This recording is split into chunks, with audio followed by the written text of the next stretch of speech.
All right, welcome back to the channel. I'm Conrad. Today we've got a huge topic. We're going to talk about absolutely everything you need to know to fit 37-inch tires on the 4th Gen Tacoma. But before we get into that, as always, make sure you check out 4gtaco.com, a forum where you can talk to me and a bunch of different other owners. And if you're looking for Tacoma parts, Tacoma mods, make sure you check out tacomaforce.com. I'm gonna flip the camera around and we're gonna go topic by topic on everything you need to know on how to get 37-inch tires on your 24 plus 4th Gen Tacoma. Let's do it. First things first, let's talk about wheels and tires. I have a set of Arroyo Tamarack RTs, a rugged terrain, basically between a AT and an MT set of tires. These are a 37 by 12.5 by 17. And in terms of the wheels, we're running some Lock Off-Road combat wheels. These are a 17 by 9. And the offset is a 0. They might say +1, -1, but basically a 0 offset. You'd have to check on the back spacing, check out the Lock Off-Road website for this particular set of wheels. And these are a bolt pattern that fits a lot of different Toyotas. The hub diameter is a little bit different. So if you don't get a 4th Gen specific set of wheels, you will need an adapter to make your wheels work. So they're hub-centric, not lug-centric, and at the end of the day, all that really means is that we are going to put a plastic or metal spacer that's going to center the wheel better. So these are, again, 37 by 12.5 by 17s. You could run 18-inch wheels. Personally, I like to see as much height on the sidewall as possible. The factory wheel was the factory tire was the factory wheel was an 18, and we went down to a 17, which should still clear things like aftermarket brake kits and things like that. But obviously that's a completely different topic. Now, even though I have 12.5s, there are many 37s that are available in a 13.5, which is only gonna add a 1/2 inch to each side. And we've got plenty of clearance to go those directions. So obviously we'll talk about trimming and everything like that, but this is the wheel and tire setup. Arroyo is a newer company. They're kind of right in the middle in terms of price, but I think very high on the quality end of things. They give you a lot for the money. So it'd be cool if they offered a 13.5 as well, but this is a 12.5. Again, there are other options. We'll get into what's gonna happen in terms of trimming, rubbing when you do an even wider one. But again, Arroyo Tamarack RTs on some Lock Off-Road combat wheels, obviously in a machine finish on this guy. Let's move on to the next section. All right, I'm recording this scene in hindsight because I forgot to mention something. If you're going to run a bigger tire above a 33, you're probably not going to be able to run it in the factory spare location. One, you can't have mismatched tires. Your differentials and transmission, they are not going to be happy with you. So always make sure that you get a full-size spare or some kind of tire repair kit. There's a lot of good ones out there that can even fix full-on punctures outside of like complete failures of a tire where it shreds apart. If you're going to want to have a spare, just know you're going to have to put it somewhere. It likely, especially at the 35, 37-inch level, will not fit underneath the bed. So you'll need something like the rigged Ultra Swing that I have, a rear bumper, strap it down to the bed, something like that. So bigger tires, they will not fit in the factory spare location. So one of the biggest things before we get into the suspension and the lift kit that people always ask is, what's the biggest tire size you can run? What is it going to take? The conversation is a bit more complicated than it looks like at first glance. And this is the best answer. Lifts do not actually clear tires. Now, on the road around town, sure, they'll help because they'll pull the body away from the wheel and tire. But when you're off-roading, it doesn't matter because ultimately you're gonna cycle your suspension, especially at like full lock when you turn your wheel one way or another, all the way. And when you do that, that's where you start to run into issues. So even with a lift kit, you're not really changing the compression and where the wheel is going to end up, for example, at the back of the front fender well when it's compressing. So off-road and on-road are two different things, and full clearance, by my definition, would ultimately be pulling the suspension out and then cycling it on a lift. But really it's for full clearance when you're off-roading in all situations with no rub or as little rub as possible. So just wanted to clear that up. Let's talk about the lift kit and the suspension next. So for the last 9-ish months or so, I've been running the same lift kit. It is from Peak Suspension. Now this lift kit is their 2-piece trail kit setup, which in the front, you're reusing a lot of factory components. Let's see if we can get underneath here. There is like a preload collar that goes on the bottom, and then you can't really see it, but then there's a spacer that goes at the top of the strut assembly. Now, the upper control arms are optional. This is an add-on to the kit. This is the Peak Uniball set of upper control arms. Super solid set of control arms. They help with alignment. They help you to be able to get more than the factory could, for example, in caster adjustments, so you can pull your wheel away from the back of the wheel well where the majority of the problems tend to be. But this is an off-road, so it's got the off-road suspension that I believe is from Bilstein. And again, we're keeping a lot of factory parts. You don't need the upper control arms, but personally, for the alignment, for the strength, I would recommend that you get upper control arms on these trucks at anything above probably 1.5 inches, 2 inches of lift, ideally. So that is the front setup. We're not running any lower control arms yet, but I'll come back to that. And then in the rear, because we have a coil suspension now, not leaf springs, all the lift, again, also compared to the front, is coming from the coils. So in the back, the only thing that you get is a choice between 2 different spacer heights. I believe it's 1 inch or 2 inch. I went with 2 inches, especially because I knew I was going to be putting the weight on the camper like the GFC.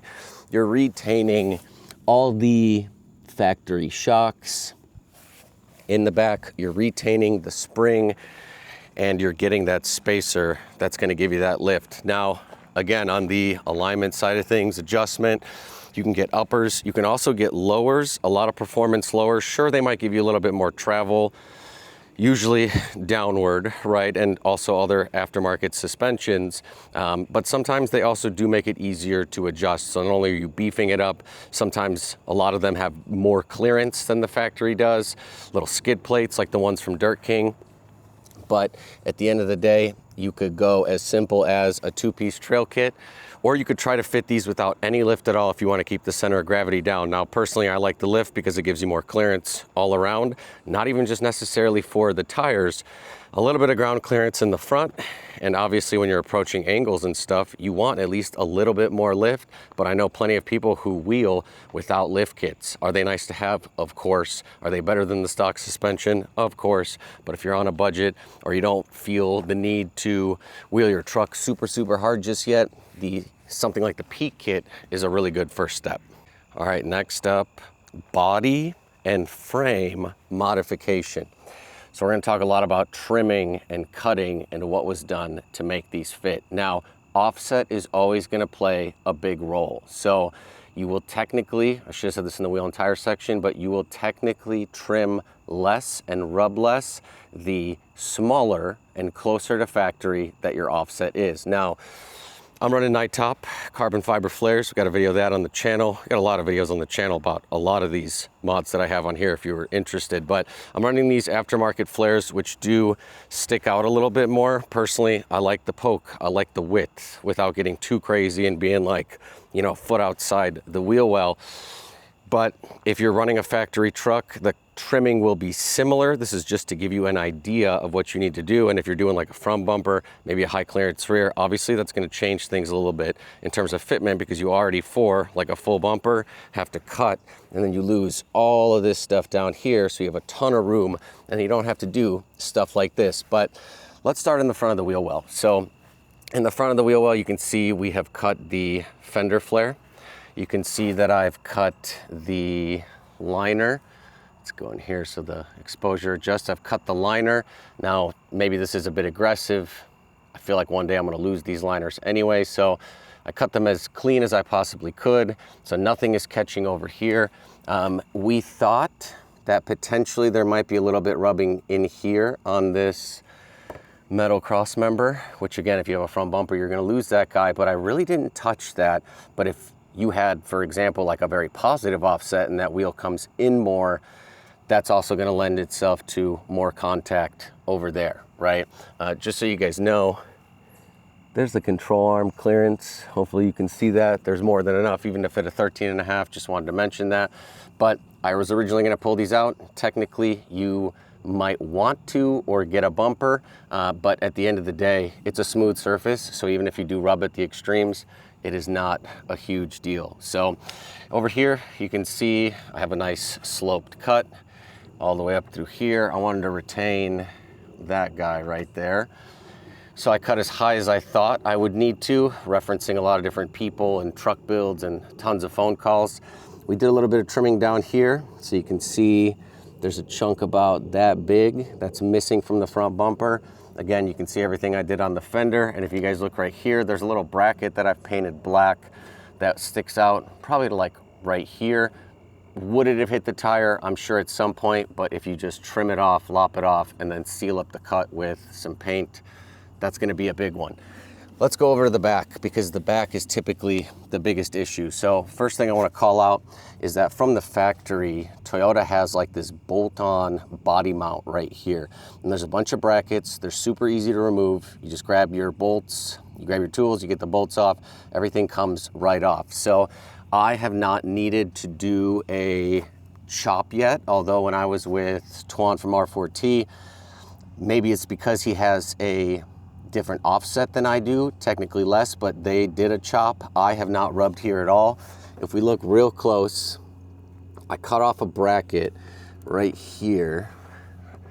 That was like a little sharp end that came out to here. I cut that off, I painted it, and I have not rubbed at all, even on the most extreme trails. If you want to see us wheeling, go check out the Yansing, aka Chinaman Gulch video on R4T's channel, so you can see that we really put this thing through the test and there was no rubbing here. I've also cut the fender liner appropriately, again, maybe a little bit aggressively. The pinch weld back here doesn't seem to be an issue. And then we look at the fender and flare, I cut a good amount off here on the bottom, cleaned it up with edge trim. You can see how much I've cut right here. All right, and I kind of sloped it out there. There is no contact back here, but this is all the trimming that I had to do. Guys, if I miss anything and you're like, you didn't talk about this, drop it in the comments and I'm happy to help out. Now, let's go to the back. On the back, the only real issue that we're gonna be dealing with is, again, the front and the back. And we'll talk about the top, because that tends to be an issue on the front and the rear, but we'll get there. In the back, same thing. We trimmed the bedside, we trimmed the flare, we trimmed the metal underneath. If you can see right here, I am touching a tiny bit where we've kind of lost a little bit of material. If we got a set of links, aftermarket links, which I'm working on because I bent mine, and I also destroyed these, but that's a different story. We are working on a set of links so that we can push all of this backwards, right? And if we push this backwards, technically we wouldn't even need to trim any more over here. So now if we're gonna be looking over here at the back, again, we've trimmed the liner, we've trimmed the bedside, and we've trimmed the flare, the metal underneath. And something I recommend doing, I have already cut off this bottom portion. It hangs really, really low. I have hit it here. I've hit it on the other side where it's totally folded in. If you really wanted good clearance, I recommend cutting these as high as possible in line with the bumper, because obviously, as you can tell, this stuff gets hit, and then you'll help yourself with clearance from the rocks, not just from the tires. Now, if we're looking at the top of the wheel well, sometimes you end up hitting at extremes up here. Now, I've gone full compression, everything, even with the 0 offset 17x9 from Lock, it still tucks in perfectly. We tested it on with a forklift over at Freedom Forge 4x4. Everything was good. And again, in the back here, absolutely no rubbing. Maybe it touched like the plastic way in there, but as the wheel kind of goes up, it tucks into the wheel well. I believe that applies to the front and the back. So when you've got that in here tucked, some people might need trimming, but I have not needed any. So there you go. trimming, cutting, frame modification, everything you need to know in that category. Okay, next up, let's talk about steering, axles, and components. Obviously, the bigger tire you go, the more stress you're gonna put. The more offset wheel you're gonna put, the more stress you're gonna put on all these things. So just know, anything you're doing aftermarket is always gonna cause more wear and tear, and it's always gonna need more maintenance. So tie rods, ball joints, steering rack, these trucks are pretty beefy, especially compared to the last generation. So I haven't had any issues yet, but you might wanna think about upgrading tie rods at some point. You might wanna think about if one becomes available, an aftermarket steering rack, although these new electric steering racks, effortless. On my 3rd gen 35s were a bear to move around. So steering racks, what else do we got in there? Yeah, just in general, you're gonna need to do more maintenance. In terms of axles, obviously more weight, more load, more potential to break something. Now, most of the time, things break because people are too heavy on the skinny pedal. So if you're wheeling in general, even on 33s, you don't want to be just smashing the gas. But again, the bigger the tire is, the higher the potential for damage to the axles, because again, you've just got more mass there than you're really loading that thing up. Now again, everything is pretty big, but it's something that you should note. So next up, we're gonna talk about gearing, drivetrain, and things like that. All right, let's talk about gearing, drivetrain, how it drives, all that. So a lot of these vehicles, and this will vary, but it seems like the vast majority of them have a 3.58 final drive gear ratio.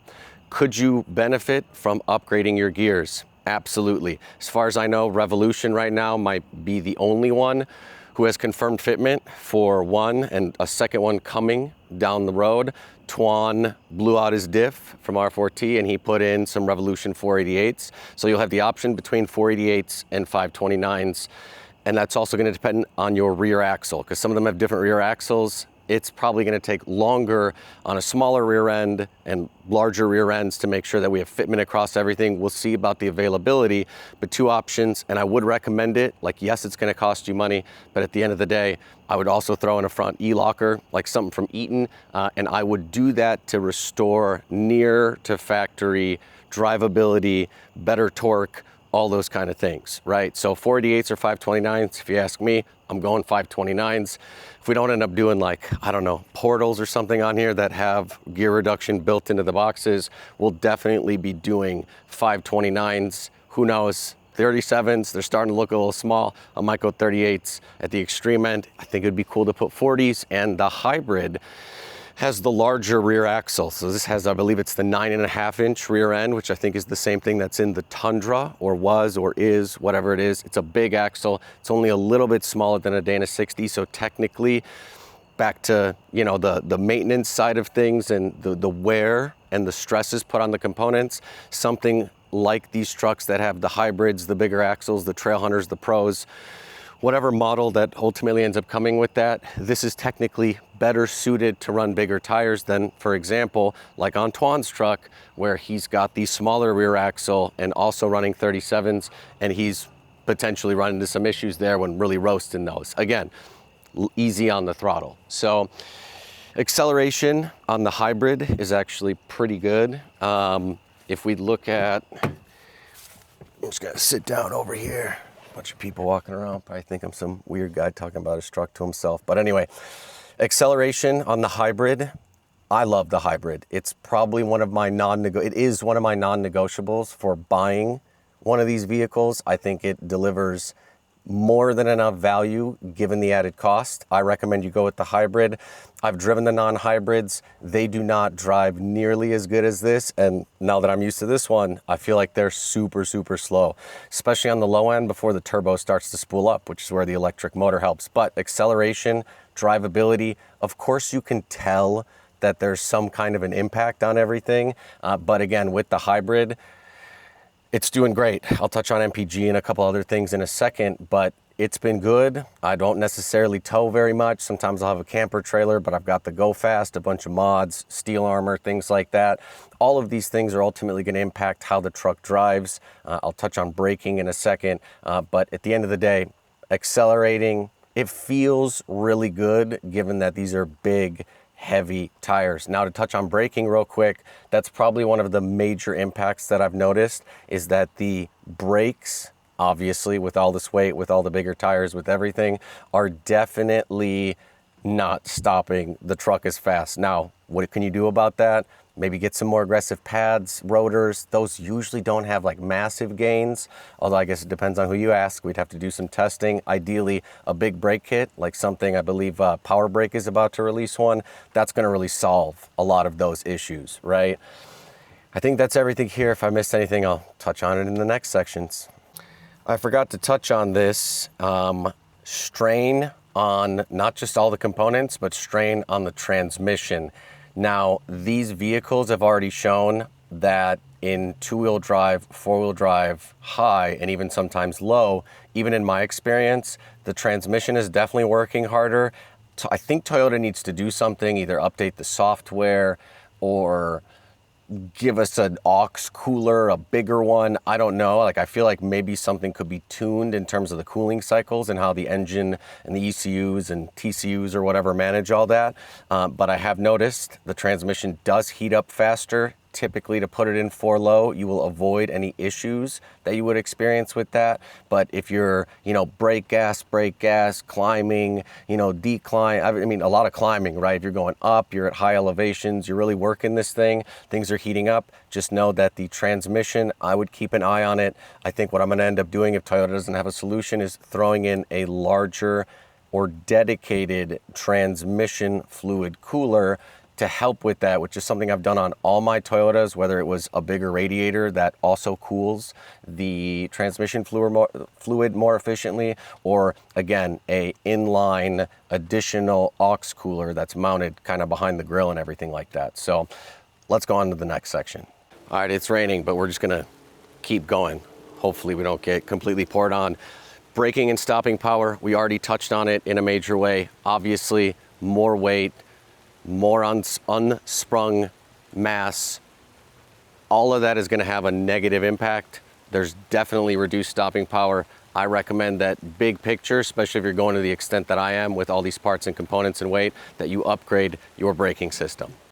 See, this is why you buy a GFC camper, so you can hide inside while it rains. Hopefully it's not echoing too bad in here from a noise perspective. But now, driving experience and on-road behavior, obviously with a bigger tire, a heavier tire, a thicker sidewall, higher load ranges, you're going to have a firmer ride, right? And I think that if you're taking your truck to this extent, you're probably aware of that to some level.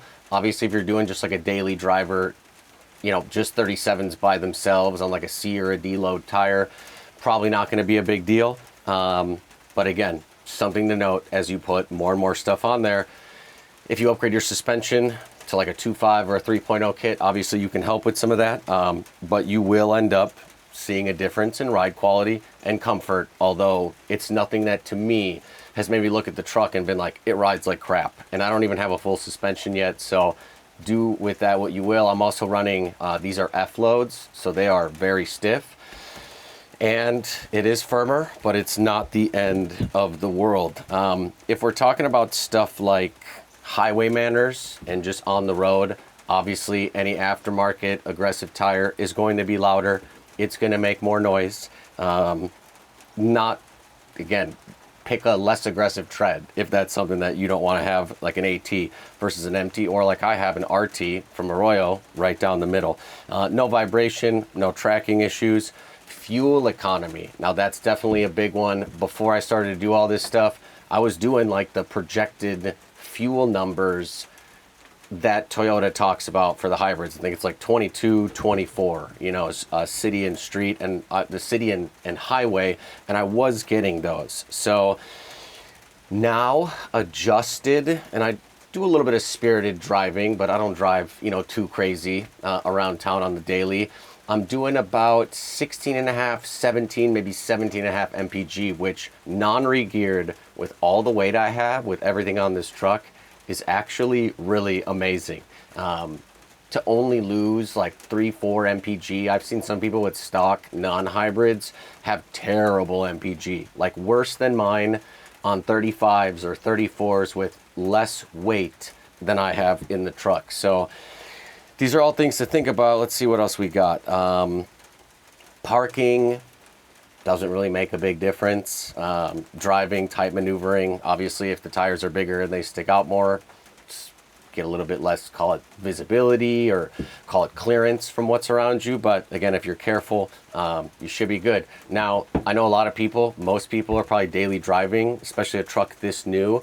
So I don't think it's like something that you would only do for a dedicated, like more off-road rig, but that's going to depend on what you want to do with your truck. If some people just build the crap out of their trucks just to have the look, and I get that, and I guess, you know, I respect it. Whatever you want to do, it's your truck. If you're into the car scene like that, you're into the car scene like that. But it might be better for performance, daily driving, all that kind of stuff if you go with a smaller tire. But again, I think especially on the hybrid, super doable to run a 37. Let's talk about off-road. Obviously, we're all after ground clearance. And while lift kits can help a little bit, as far as frame and undercarriage clearance, the main place that you're gonna get that from is from your tires. And also keep in mind, when you go from like a 33 to a 37, you don't get 4 inches of clearance, you get 2 inches on each side, so you're technically only getting 2 inches. So whatever the difference in tire size is, you have to cut that in half for the diameter of the tire. So I feel even me wasn't entirely aware of that. I mean, I knew it, but I didn't know it. You just look at it, you're like, oh, 5 inches, 32 to 37. Divide that number in half. So we're really fighting for all the inches here. Obviously better approach angle, better breakover, better departure, all things that are gonna help you getting through obstacles. In terms of, does it impact articulation? If they were hitting stuff or maxing out or rubbing really badly, yes, maybe. But when you're aired down and the tires are pliable, which is another thing to think about, when you're wheeling and you air down, you lose even more height, right? So it's literally like a game of every 1/4 and 1/2 inch that you can get when you're out there. But yeah, you still get what I would say is the full articulation if you're not messing or preloading your front suspension, for example, too much. Obviously, the heavier unsprung weight is going to impact the responsiveness, but with the electric steering, with everything that I've seen, I haven't had any issues, and I think we're good. And obviously, when you're airing down and you have more sidewall, again, more clearance, better performance, better grip, all of those things. I got all these like sections written down on my phone so I don't miss anything in these videos. But reliability and maintenance, we've already touched on a lot of that. Obviously, more wear and tear on suspension, bushings, bearing, drive line, potentially a higher potential to break something. We talked about fuel economy. Obviously, you're not going to get the greatest fuel economy. It's still a truck at the end of the day, and you're putting a lot of stuff on it, probably not just tires if you're at this level. So you should be kind of expecting that. Because the tires are bigger, because the tread is more aggressive, technically the truck vibrates more and more often and harder or worse than it would before. So you might need to check your bolts more often, because ultimately vibration is what ends up loosening everything over time. Not to say that everything is going to get loose with time, but you just have to be more aware, especially if you have other aftermarket things. They just tend to come looser more often than the factory ones. Long-term stress, drivetrain, we talked about it all. Let's go on to the next section. We only got a couple left. All right, cost breakdowns. Obviously, when you're doing this stuff, you are going to have to deal. I'm gonna figure out a way to get out of this rain. Here we go, we'll do that. Obviously, with any modification, there are going to be increased costs. A 33 is cheaper than a 37, and once you get above a 35, the tires start to get really expensive. Now, the Arroyos are priced, again, more aggressively. I think I already mentioned that, but it's not hard to spend like $400 to almost $600 a tire in the 37-inch realm, especially if you get 13.5s. Now, I wish I got 13.5s. If they had them, I probably would have pushed it, just because I like the beefiness of it, you know, and part of it is, I guess I'm willing to sacrifice a little bit of performance or maybe push things a little bit for the sake of testing it, for the looks, everything.